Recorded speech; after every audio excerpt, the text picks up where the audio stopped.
সোনাপুর গ্রামের এক গরিব কাঠুরের ছিল অর্জুন। সারাদিন জঙ্গলে কাঠ কেটে কোনোভাবে তার সংসার চলত। তার স্ত্রী মালতী ছিল খুবই সৎ ও ভালো মনের মানুষ, কিন্তু তাদের জীবনে অভাব যেন কোনো দিনই শেষ হতো না। কবে যে আমাদের এই দুঃখের দিন শেষ হবে গো? চিন্তা করো না মালতী, একদিন সব ঠিক হয়ে যাবে। একদিন অর্জুন জঙ্গলের ভেতরে গভীর দিকে চলে যায়। হঠাৎ সে একটি পুরনো ভাঙা মন্দির দেখতে পায়। এ তো আগে কখনো দেখিনি, ভিতরে একটু দেখি। মন্দিরের ভিতরে ঢুকতেই সে এক অদ্ভুত আলো দেখতে পেল। সেই আলোর মাঝখানে ছিল একটি ছোট বাক্স। এটা কি হতে পারে?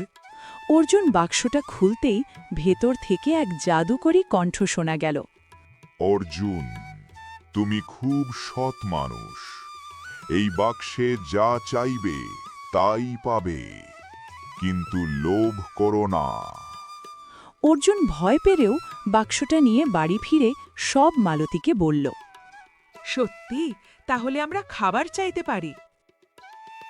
অর্জুন বাক্স খুলে বলল। আমাদের খাবার দাও। সঙ্গে সঙ্গে তাদের সামনে অনেক সুস্বাদু খাবার এসে গেল। এটা তো সত্যিই জাদু।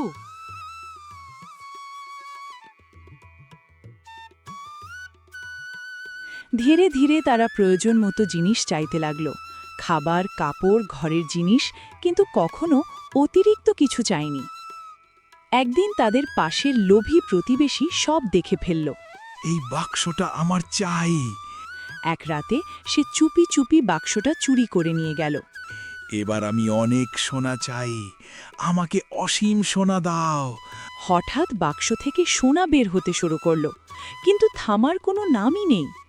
কিছুক্ষণের মধ্যেই তার ঘর সোনায় ভরে গেল, তারপর পুরো বাড়ি, চারিদিকে শুধু সোনার স্তূপ। কিন্তু হঠাৎই সেই সব সোনা ঝলমল করা বন্ধ করে দিল, আর ধীরে ধীরে সব কিছু ভারী নিস্তেজ পাথরে পরিণত হতে লাগল। এ কি হলো? আমার সব সোনা কোথায় গেল?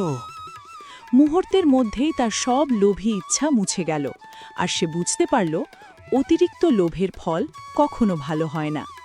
অর্জুন আর মালতী দৌড়ে গিয়ে দেখে সব কিছু পাথর হয়ে গেছে, আর বাক্সটা আবার মন্দিরে ফিরে গেছে। বুঝতে পারছি, এটা আমাদের পরীক্ষা ছিল।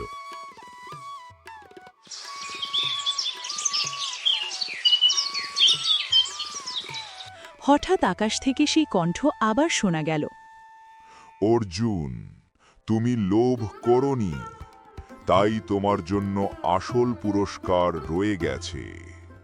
পরের মুহূর্তে তাদের ছোট কুঁড়ে ঘরটি এক সুন্দর পাকা বাড়িতে পরিণত হল, আর তাদের জমি উর্বর হয়ে উঠল। এটাই আসল সুখ, পরিশ্রম আর সততার ফল। হ্যাঁ, লোভ করলে সব হারাতে হয়। এইভাবে তারা স্বামী স্ত্রী দুজনে সুখে শান্তিতে বসবাস করতে লাগল।